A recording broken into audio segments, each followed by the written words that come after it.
Hello there, it's Toby Jones here and welcome to a new video. Today we're going to be talking about film for the first time on this channel, but there's a little bit of a steady change from music to film. We're going to be talking about both formats, looking at comparing music and film collecting and 5 reasons why I buy DVDs. And I enjoyed making a video like this a couple of weeks ago talking about 5 reasons why I've changed my listening habits from vinyl to CD, and I figured, well, let's do something similar about DVDs. And some of these thoughts have been resonating in my mind for a while, and I thought let's talk about the DVD format. And one other thing you'll notice is on my music videos I regularly wear music t-shirts. Today, for the first time, we are displaying my You Only Live Twice James Bond t-shirt, albeit my film t-shirt collection, I should say, nowhere near as big as the music t-shirts. And that really is because it's only for the last 12 months I've seriously been watching films.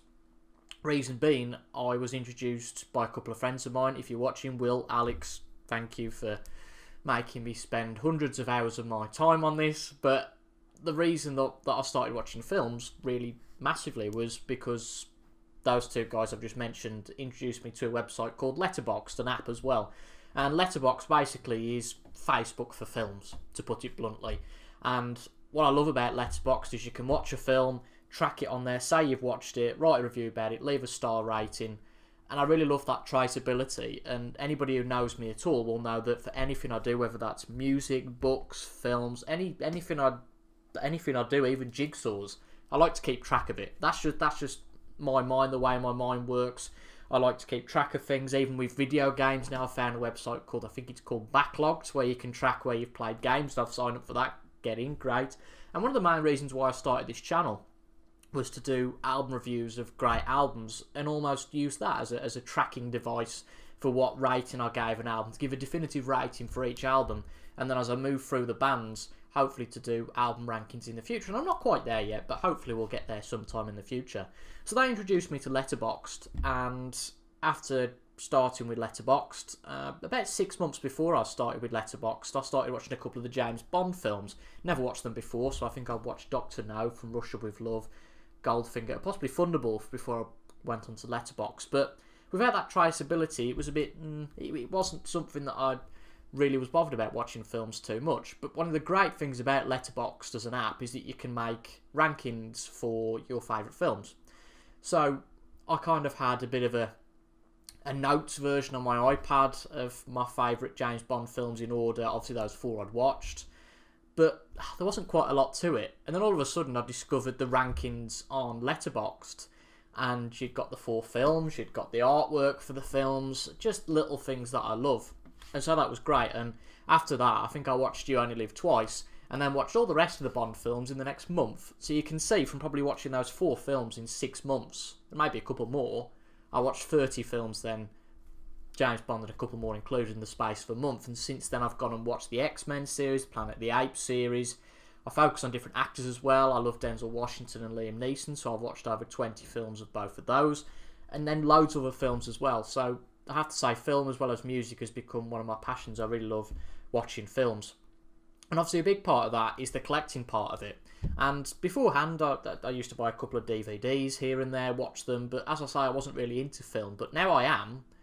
One of the big problems is, how do you watch the films? And that's exactly where DVDs come in. So let's talk about reason 1 of why I buy DVDs, and that is availability. Now I said I was going to compare this to music, and that's exactly what I'm going to do. Music's almost too available, isn't it? If you think about it, pretty much anything you want to listen to, barring a couple of exceptions which I have in my mind, you can listen to it. You can open Spotify, don't even have to pay for it, and just click play. It's that easy. I can't quite contemplate a world where films are that easily accessible. Albeit, I know that you can have the streaming services and pay for them, but imagine any film you wanted, you could go onto a Filmify, let's just call it. Who knows, that's maybe a future business idea for somebody. But you go onto Filmify, you click on a film, click play, pretty much any film in the world, anything that's been released, click play, and you're in, for free. It's quite unbelievable to think of, isn't it? And I think that is one of the biggest shames about the music business as a whole. that almost we sold out to the streaming services. Obviously Spotify being the real main one. There's other ones around there, but I'd say Spotify is the most used. And the key thing about the streaming services for music is that it's not really much exclusivity. That's the word. You've got Spotify, Apple Music, Tidal I think is another one, a high quality one. You've got Amazon Music. I can't think of any more off the top of my head. But they've all generally speaking got a vast majority of the same stuff. Whereas Netflix, Disney Plus, Amazon Prime, Paramount Plus, I can go on and on. There's probably 7 or 8 paid services, all offer different films. And that's why availability is such a big thing with film. Take this one for example. This DVD, Ground Control, starring Kiefer Sutherland and Henry Winkler surprisingly as well. This film, if I show the front of the DVD case, is not available on any streaming service. So, if you want to watch the film, how do you do it? Well, there's illegal ways to do it, and you could say the same thing with music as well. But the only way to watch this film is through a disc, ultimately. Yes, you can pirate it, you can get it illegal ways, but we're not going to focus on that today. That's the only way you can get this at all, at the moment. You can wait for it to come on a streaming service, and some films go in and out. Some films never go on them. And so, without this, I can never watch Ground Control. So, that's my real question, really, to anybody watching. If you don't buy physical media, how do you get around watching something you don't have access to? I know people, I'm not going to name any names, who will go on the dodgy sites, as you call them, and watch films. And I'll be honest, you know, I've had my day years ago, especially with music, and I think a lot of people did, where I've done that. But these days, there's just something, somewhere it doesn't sit right with me. And then obviously there's the complete worry that you're going to get viruses on your computer and all the rest of it. And particularly having this new computer a couple of years ago is something I just want to keep away from altogether. So that's one big thing with availability. And it's crazy to think how widely available music is. But for some films, I know some films, Netflix originals, for example, are always going to be on Netflix. But there's always that danger that even if this was on Netflix, right? If you've watched it and then say 2 months later you want to watch it again and it's gone from Netflix, it's gone completely. However, unless my house gets burgled or I voluntarily decide to give this up, I can always watch this film. And reason 2 is very similar to that in ownership. As I've said before and just said, if this vanishes from a streaming service, it's gone forever. But if you own the DVD, you've got it. And there's also something else, that the only way that you can have something through Netflix or Amazon Prime is the main example, is you can buy or rent the film as a digital download from Amazon. But that doesn't sit well with me either. I watched a video the other day that if Amazon lose the rights to that film, you lose them as well. I mean, just imagine that. It's quite literally the digital equivalent of, okay, I've bought Ground Control for £2 off Amazon. And that, to be fair, most films I've looked aren't too much to buy. Older films anyway, on Amazon. And then Amazon loses the rights. You've bought that, albeit in the digital ether. And the same as if it's lost from Netflix, it's gone. And you've paid for that. That's the worst thing about it. You've paid for the damn thing and it's gone. Involuntarily. Again, I could take this to the charity shop and think, alright, I've watched it. And then if I want to watch it again, that's my own problem. But yeah, buying something as a digital download, has never resonated with me. I just can't quite get to the grips of buying something that you can't physically touch. And that's going into one of my other points. And doing this video, I maybe realised that the planning all blends into one, all of these reasons. And I'll come on to another point in a while, which is very similar to exactly what I've just said. So a lot of points that blend here. But ultimately, that idea that you actually own the thing. It's not going to go, it's not going to vanish, even if you buy it as a digital download. And also, as I say, I've never quite understood the whole digital download thing altogether. So reason number 3 is price. Now, this is an interesting one and the justification behind that price, because, and I've not alluded to it just yet, maybe a little bit, but a lot of DVDs I've bought have come from charity shops. This one, for example, Flight Plan, with Jodie Foster, bought this last week from local charity shop. The problem is, because 10, 15 years ago, everybody had DVDs, and they're being phased out now. A lot of people don't have DVDs anymore. I read something the other day, or maybe it was earlier today, that in the whole film market, there's a total, 7% is DVD, 70% is digital. And it's a little bit difficult to quantify because that 70% comes from subscriptions to Netflix, digital downloads, the whole thing. So I'd love to know a better breakdown of just subscriptions to Netflix, how many people download the stuff digitally. That'd be really interesting to know. But yeah, I bought this 5 for £1 from Catherine House, Catherine House Hospice shop in my local town. And because the place is just flooded with DVDs, most times I go in there, if I can find 5 of them, I buy them for £1. And the worst thing is, and I watched this film the other day, so the Sun, and we'll not talk about those, have put it at 4 stars, a newspaper in the UK, or the Rag as we like to call it. Yeah, put the film as 4 stars. I wasn't so bothered about it. It was probably a 2.5-star film for me. It was okay, but it dragged a little bit. And once the twist was revealed, I wasn't too interested. It dragged a bit too much. But ultimately, I've lost 20 pence from that. I haven't lost anything because it was a decent film. It definitely wasn't a 5-star film, but it was a decent film.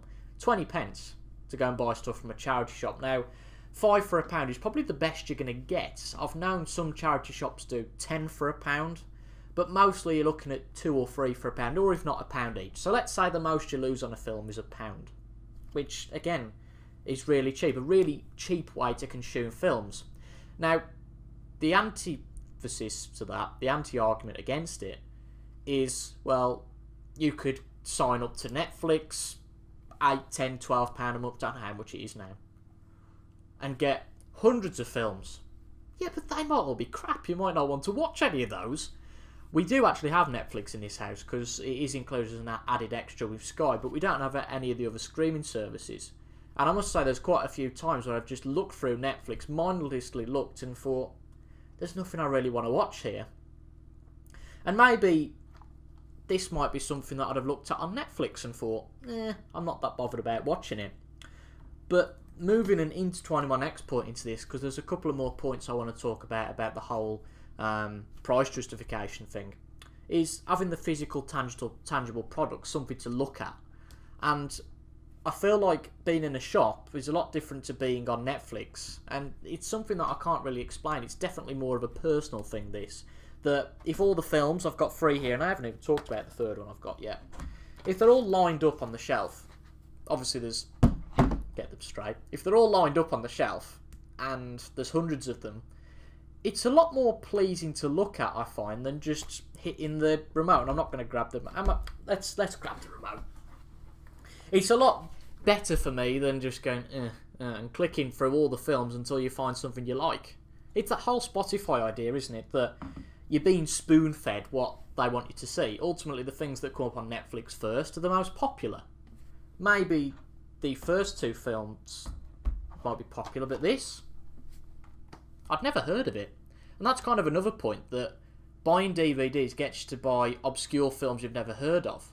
And that was the beauty with the DVD, wasn't it? That effectively anything and everything got released as a DVD back in the day. And maybe now, would you have heard of this? You know, maybe this would have been a straight to streaming thing, possibly. But it comes back to that availability argument that if it's on Paramount Plus, you don't have Paramount Plus, you ain't watching Ground Control. So it's a really difficult one with that, the whole availability thing. But yeah, the physical, tangible product. So I looked at this and thought, in the charity shop, again, this was one of the ones I bought with flight panners, 5 for £1. I kind of saw the spine, oh, that's Kiefer Sutherland. I like Kiefer Sutherland. And looked at the front cover, so we've got Kiefer Sutherland, we've got Henry Winkler, we've got a plane on the front cover. Oh, I quite like aircraft films. Looked at the back and read the synopsis that Jack Harris used to be a successful air traffic controller, and because of an accident he's been forced to retire and he comes back in for emergency duty. Now look, the film's 93 minutes and I think, well, it's by Boulevard Entertainment, and I think, Maybe not the best film in the world, but maybe that's half the charm, I guess, of buying these cheaper films. Definitely a low budget thing. But you take all of these things into account before you buy it, and you think, well, it's £5 for a pound. I like Kiefer Sutherland, so why not? Maybe coming back to the price thing, if it was £5 or £10, would I buy it? Maybe not, which I think comes back to the argument of the whole new versus old thing. That obviously, because this film is 20 plus years old, it's available on a DVD. I don't know if I'd go and pay £5 or £10 for a DVD, I have to say. The only one I would probably go and get, and that's on Blu-ray now, and that's the whole thing between the new and the old as well. Would I buy something new on DVD? Probably not, because I'd want the Blu-ray instead. But if it came as a £5 for a pound in a charity shop, I'd definitely get it. Best example being the Elvis film that came out last year, and was one of only 2 films I went to watch at the cinema last year, and it was absolutely awesome. Loved it. But again, true to form, it's not on any of the streaming services, so I can't watch it again. And again, coming back to that whole music argument, if I want to go and listen to Sweet Caroline by Neil Diamond, it's pretty much a couple of clicks away, either on YouTube, Spotify. But if I want to go and watch the Elvis film, nowhere. Can't watch it anywhere. Again, unless you pay for it. Which I think is the right way about things, to be fair. I can't argue with that too much. But I'd probably go and buy the Blu-ray of the Elvis film, because obviously the quality difference now. A lot of films are in Blu-ray, and DVD maybe on new stuff doesn't hold up. But in terms of stuff that's early 2000s, like Ground Control and Flight Plan, it works. DVD's fine enough. It is absolutely fine, to be honest. I even watched a film called... That was Escape Plan, not Flight Plan. That was Escape Plan with Sylvester Stallone and Arnold Schwarzenegger. God, did well to get through those tongue twisters without getting it wrong. And I watched that the other day. Again, a newer film, 2013. I watched it on DVD. Was there any problem? No, not really. But if it was something that was really new, maybe I'd want it on Blu-ray. So, yeah, the Elvis film, I am looking for that on Blu-ray. If it comes cheap and up sort of £5 or £6. Because I'm a stingy bugger. I don't like paying much for stuff. And half of the battle, and I said this in my CVD video, is the whole bargain hunting of it. And I think there's a different thing with film compared to music, bringing this back to a comparison between the two. That if you go and buy a CD, I haven't got the props. I've got hundreds of them behind me, but I'm not going to ruin stuff again by wheeling back and getting one. If I go and buy Live and Dangerous by Thin Lizzy and spend £5 or £10 on it, the album's probably is about an hour long, just about a bit longer than that, I guess. I'm going to listen to it multiple times. Granted, I'm not going to do that with every album, especially if it's a first time listen. But am I going to do that with a film? Even a film I really love, and I'm going to get it out for the first time. The 6th James Bond film, On Her Majesty's Secret Service.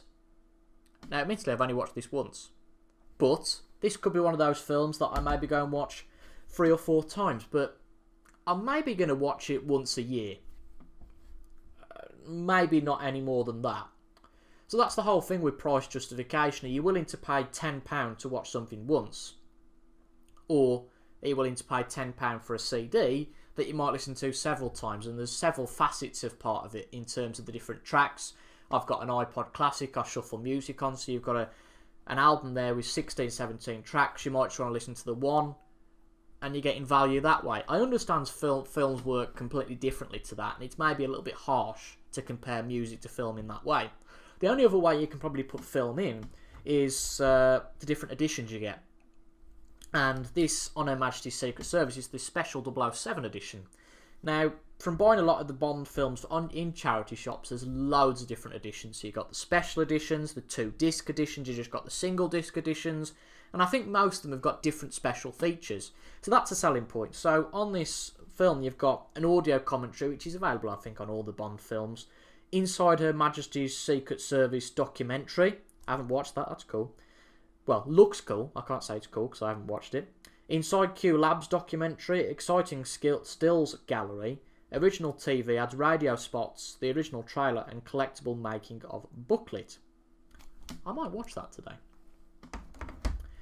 But that's the whole thing again about DVDs, bringing it back to the digital versus physical thing. you wouldn't get all of those special features on Amazon, because the Bond films have been on Amazon in the last 12 months, but again, only for a couple of months run. So I've got all the Bond films. If I said to Joe Bloggs, Bond films are great, go and watch them. Right, how do I do it? You can't, because they're not available on any streaming service. You've got to go and buy the things. And it's cheap enough to go and buy the Bond films, but if I wanted to go and watch all the films released this year, which would be a mammoth task, but let's just go ridiculous, it would cost a lot more than that. So I think price justification is an interesting thing when it comes to film. I would probably only be willing to spend a couple of pounds on something that I really wanted to watch. Half in the back of my mind, this goes completely against the idea, by the way, half in the back of my mind of thinking, if it's something relatively new, it'll probably be on one of the streaming services soon. And again, I don't pay for all the streaming services, but I've got family friends who I'm sure would let me get into their account to watch one or two things, even if it's maybe looked down upon. Hopefully Netflix isn't watching, because the whole password sharing thing that's going around there. But another point, my final point on the whole price thing is, I've just said that if you have one streaming service, you've got access to hundreds of films. So if you watch loads of films on there a month, great. But to get everything you want, you have to sign up for Netflix, Disney Plus, Paramount Plus, Amazon Prime Video. Let's go ridiculous here. Sky Cinema as well. You have to have. I know Sky Cinema is £10 or £12 a month. Let's say an average of £10 for all these services. Did I say Paramount? I bet there's 6 or 7 different ones out there. A couple I haven't thought of. So for all those streaming services a month, £60 or £70. That's probably the value of what? 7 new DVDs or Blu-rays at £10 a pop. Is it worth it? I don't know. I think you'd probably have to drill down and look at that, because it depends how much you watch. Say if you watch a film a night, okay, even one a day. So 30 days in most months, £70 a month. You're paying just over £2 per film, which I guess is kind of worth it. You don't have to get up off your sofa and go to the shop, go to the charity shop and go and buy the film. And again, there's the whole availability thing, that obviously if it's a new film, you probably won't be able to get it in the charity shop, etc, etc. So there's that there, so it might be worth it. But if you watch, I don't know, one film a week, that's pretty expensive to watch one film a week. That's like going to the cinema, isn't it? Thinking about it, that's like, you know, £16, £17 to watch each film. So let's hope it's a good film for what you're paying for it. Fortunately, as I said, Flight Plan, which I'm going to show again here, wasn't the best film in the world, but I paid 20p for it. So am I bothered? Absolutely not. But if I'd have paid for all the streaming services and only watched this one film in a week, I'd be well cheesed off. And that's nothing against the film at all. And probably another point, which isn't included in the 5 points, is that you've almost got to rush to watch things. A lot of films have limited runs on the streaming services, so if I wanted to watch a film, I'm like, right, got to get in there now, got to watch it while it's there. And that's a problem as well, because again, if they're sitting on your shelf, I've got films I bought 6 months ago that are still sitting on the shelf, haven't really been bothered about watching them yet, but I know they'll always be there. Again, in case of disaster that might happen, they might not be there, okay, fair enough, but they're always there.